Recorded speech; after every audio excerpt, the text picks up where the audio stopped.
ይላል አንጀቴ የአድዋ ድል ሳቅባል ሲደም ረክሶ የድሉ አወት ተተክቶ በለቅሶ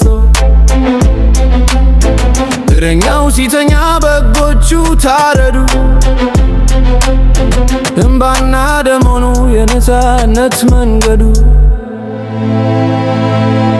በአድዋ ተራራ ድሉ ሲዘከር በጀግናው ሚኒልክ አገር ሲከበር በምስራቅ አርሲ የወገን ሞት ከለለ ንጹሃን ታረዱ ደማቸው ፈሰሰ ደሞ ደጋግሞ ሞት ሲጎበኛቸዋል በቤተ ክርስቲያን ግፍ ሕይወታቸው ይሰዋል የነፃነት ትርጉም እንዴ ነው ወይ ዛሬ ንጹሃን ሲገደሉ እንዴት አስቻለው አገሬ ወይ ይላል አንጀቴ የአድዋ ድል ሳቅባል ሲደም ረክሶ የድሉ ዋዣት ተተክቶ በለቅሶ እረኛው ሲተኛ በጎቹ ታረዱ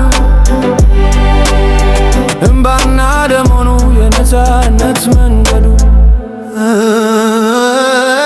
አድዋ ማለት አንድነት ነበረ ባንዲራው በአጥንት ቆሞ የከበረ ዛሬ ግን በሐዘን ሻማ የበራ ንጹሃን ወደቁ በዘር ፖለቲካ እረኛው ዝም ቢል ደሞ ግን ይጮኻል ከአርሲ ምድር ፈጣሪን ይጠይቃል ፍትህ ለሞቱት ትኩረት ለተረፉት ይሄን የግፍ ሰው አላየም ወይ መንግስት